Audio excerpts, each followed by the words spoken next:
On vous a sûrement dit de penser positif, de visualiser le succès, de sortir de votre zone de confort, mais si, après des mois ou des années d'efforts, vous avez l'impression de faire du surplace, ce n'est pas de votre faute. C'est qu'on vous a caché l'essentiel. Le vrai changement, il ne vient pas d'une motivation qui disparaît en 48 heures ou d'affirmations qu'on se répète sans y croire. Il ne vient pas de hacks ou de secrets miracles. Non, le vrai changement repose sur des lois simples, immuables, presque brutales d'efficacité, et basées sur une honnêteté radicale envers soi-même. Si vous en avez marre des conseils flous, des promesses en l'air et de ce sentiment que quelque chose cloche dans votre approche, cette vidéo est pour vous.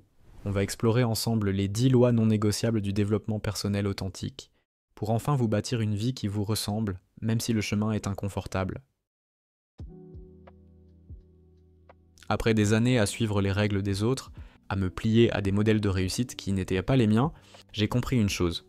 Le but du jeu, ce n'est pas le bonheur à tout prix. C'est l'alignement. C'est l'art de sculpter sa vie, non pas pour qu'elle soit parfaite, mais pour qu'elle soit vraie. Et cet art-là repose sur 10 piliers. Commençons par le plus difficile. Celui qui est à la racine de toute stagnation. Loi numéro 1, la vérité est un scalpel, pas un fouet. Le cliché du développement personnel dit d'être honnête avec les autres. Il oublie juste l'étape la plus importante. La première loi, la base de tout, c'est d'être radicalement honnête avec soi-même. On est devenu des maîtres dans l'art de se mentir. Je n'ai pas le temps, c'est un mensonge. La vérité c'est, ce n'est pas ma priorité. Je ne peux pas le faire, c'est un mensonge. La vérité c'est, j'ai peur d'échouer, ou je ne sais pas par où commencer.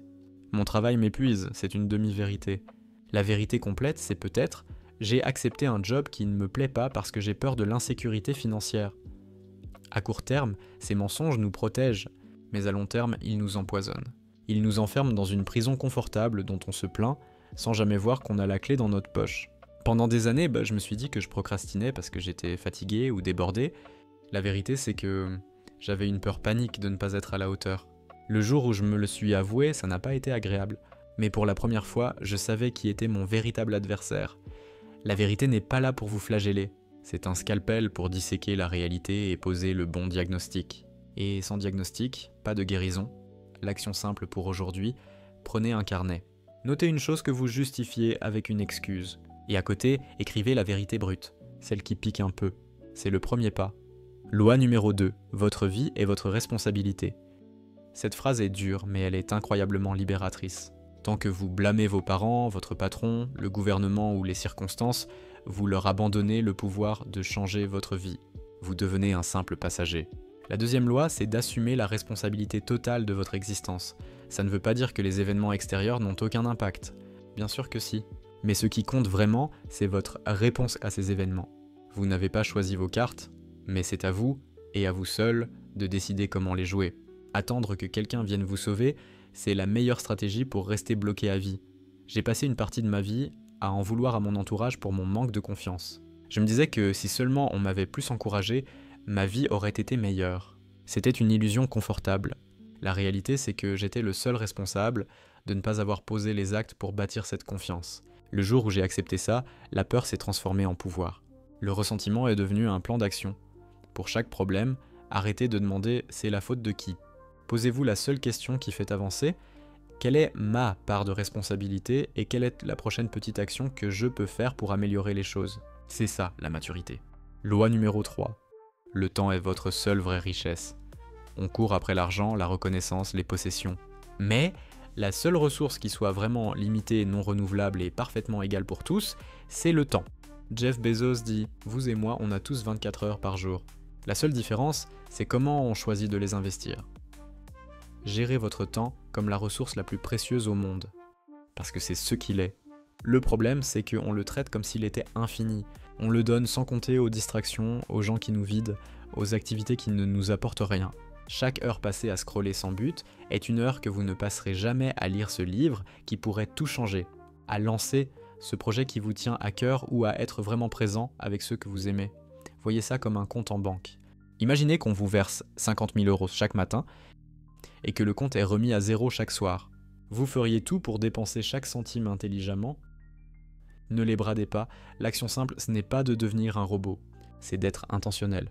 Ce soir, prenez 5 minutes pour visualiser votre journée de demain.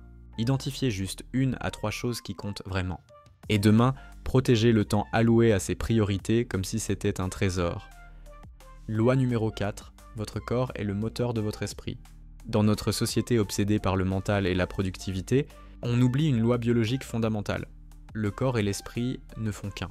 Vous ne pouvez pas avoir un esprit fort, créatif et résilient dans un corps que vous négligez. La 4e loi est donc d'une simplicité désarmante.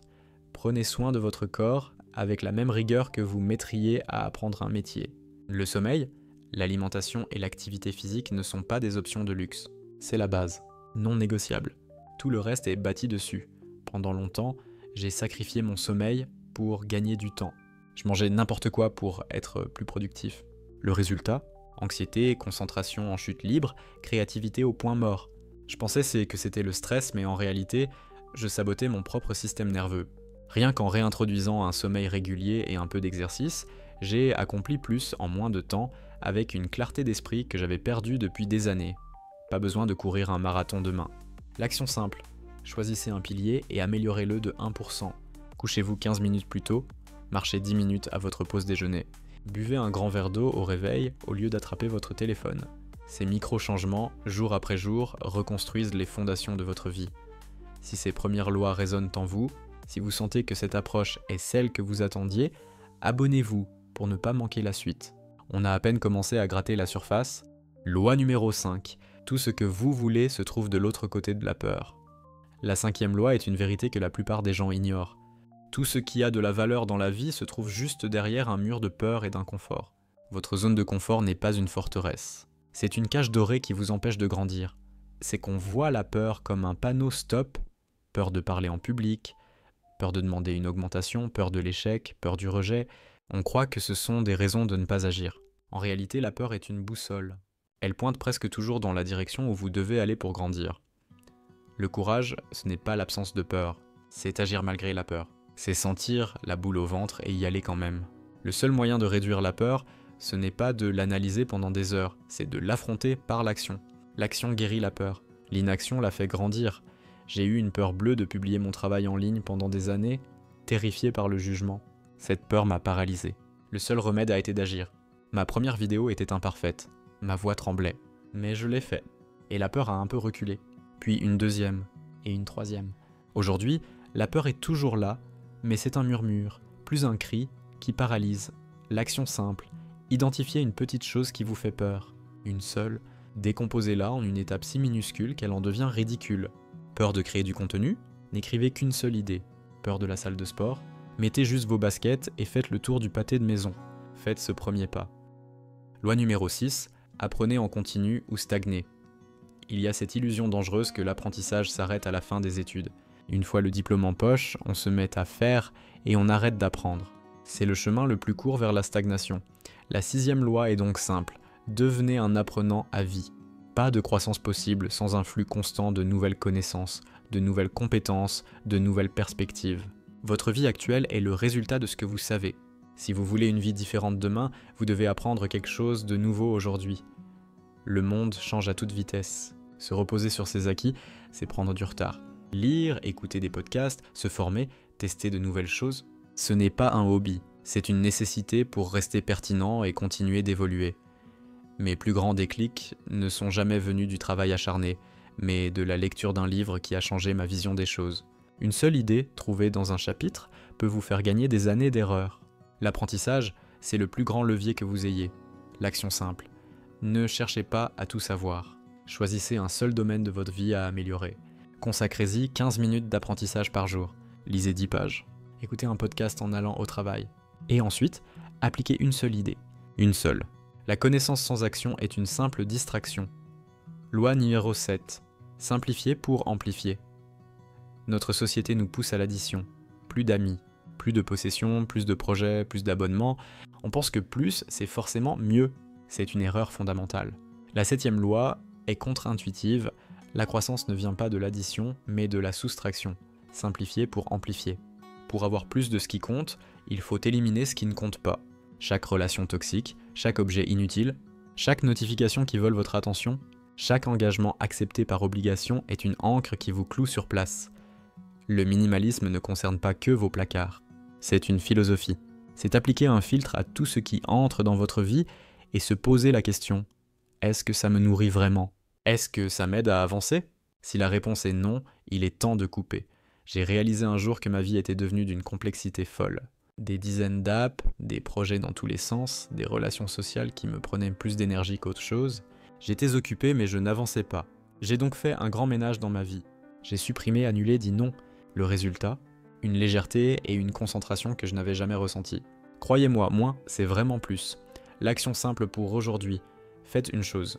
Prenez votre téléphone et désactivez toutes les notifications qui ne sont pas essentielles. Toutes. Reprenez le contrôle de votre attention. Loi numéro 8. L'action imparfaite vaut mieux que l'inaction parfaite. Voilà la loi qui paralyse des millions de gens brillants. La quête de la perfection. On attend le plan parfait, le moment parfait, les compétences parfaites avant de se lancer. Mais la perfection est une illusion. C'est juste une forme très chic de procrastination. La 8e loi est la suivante. Une action imparfaite l'emporte toujours sur une inaction parfaitement planifiée. La théorie est stérile tant qu'elle n'affronte pas le réel. Vous apprendrez 100 fois plus en lançant une version brouillon de votre projet et en regardant ce qui se passe, qu'en passant 6 mois à polir un business plan. Le mouvement crée la clarté, pas l'inverse. Vous ne trouvez pas votre voie en y réfléchissant sur votre canapé. Vous la trouvez en essayant des choses, en vous plantant, en ajustant le tir et en recommençant. Chaque action, même un échec, est une collecte de données. L'inaction ne produit rien, sauf du regret. La plupart de mes projets réussis ont commencé par une petite expérience sans vision claire. Le chemin s'est éclairé en avançant, pas avant. Attendre la clarté pour agir est une erreur. Agissez pour trouver la clarté. L'action simple, utilisez la règle des 2 minutes. Choisissez une tâche que vous reportez. Trouvez une version de cette tâche qui prend moins de 2 minutes. Vous voulez écrire un livre? Ouvrez un document et écrivez une phrase. Vous voulez faire du sport? Faites 10 pompes, là maintenant. Le but n'est pas de finir, c'est juste de démarrer. Loi numéro 9. L'inconfort est le prix de l'évolution. Le plus grand mensonge de notre époque, c'est que la vie devrait être confortable. On cherche le confort partout, mais le confort est un piège. Le confort, c'est la stagnation. La 9e loi est une vérité biologique. On ne grandit que sous l'effet d'un stress, suivi d'une période de repos. C'est vrai pour vos muscles à la salle, c'est vrai pour votre caractère dans la vie. Tout changement authentique est, par définition, inconfortable. Avoir cette conversation difficile, se lever plus tôt quand le lit est chaud, faire une série de plus quand ça brûle, tout ça est inconfortable. Et c'est précisément pour ça que ça marche. La facilité ne forge rien. La difficulté, si arrêtez de voir l'inconfort comme un ennemi à fuir. Voyez-le comme le ticket d'entrée de votre propre évolution. C'est le signal que vous êtes en train de grandir. Chaque fois que vous choisissez volontairement un léger inconfort, au lieu de la facilité, vous votez pour la personne que vous voulez devenir. L'action simple. Faites une seule chose inconfortable aujourd'hui. Prenez une douche froide de 30 secondes. Contactez cette personne que vous admirez. Ne mettez pas de sucre dans votre café, un petit acte de discipline volontaire. Montrez à votre cerveau que c'est vous qui êtes aux commandes. Loi numéro 10. L'authenticité est un aimant. On arrive à la dernière loi, celle qui relie tout. Dans ce monde obsédé par l'image, on passe une énergie folle à essayer de plaire, à porter des masques. On essaye d'être la personne qu'on pense que les autres attendent. C'est épuisant. Et c'est contre-productif. Le faux finit toujours par s'effondrer. Jouer un rôle mène à l'épuisement et à des relations superficielles. Quand vous osez être vous-même, avec vos forces, vos failles, vos passions, vos bizarreries, quelque chose de magique se passe. Vous allez naturellement repousser les gens qui ne vous correspondent pas et attirer puissamment ceux qui vous comprennent vraiment. Être authentique, ce n'est pas une excuse pour être désagréable. C'est l'alignement entre ce que vous pensez, ce que vous dites et ce que vous faites. C'est le courage de défendre vos valeurs. C'est la vulnérabilité d'admettre je ne sais pas, j'ai peur ou je me suis trompé. Au début, j'essayais d'imiter le style des gens qui avaient du succès. Le résultat était fade, sans âme. C'est seulement le jour où j'ai décidé d'être moi-même que de vraies connexions ont commencé à se créer. L'authenticité bâtit la confiance. Et sans confiance, il n'y a pas de relation qui vaille le coup. L'action simple, dans votre prochaine conversation, au lieu d'acquiescer pour ne pas faire de vagues, partagez une opinion honnête, avec respect, ou admettez une petite vulnérabilité. Dites simplement, c'est un domaine où j'ai encore à apprendre. Et observez comment ça change la conversation. Conclusion. Ces 10 lois ne sont pas des règles à suivre bêtement. C'est une boussole. Elles ne promettent pas une vie facile, elles promettent une vie vraie. Le développement personnel authentique n'est pas une destination finale où tous les problèmes disparaissent. C'est une pratique de chaque jour. Un engagement constant, arrêtez de se mentir. Assumer ses responsabilités, maîtriser son temps, honorer son corps, affronter ses peurs, apprendre sans cesse, simplifier, agir même imparfaitement, choisir l'inconfort et être soi-même. Chacune de ces lois vous ramène à la seule question qui compte. Est-ce que ce que je fais, là, maintenant, me rapproche de la personne que je veux vraiment être? Le chemin est simple, mais il n'est pas facile. Il demande du courage et une immense honnêteté. Mais c'est le seul chemin qui mène à une vie construite par vous, et pour vous. Maintenant, j'ai une question pour vous. De toutes ces lois, laquelle résonne le plus en vous aujourd'hui? Partagez-la dans les commentaires. Discutons-en, car on avance toujours mieux ensemble.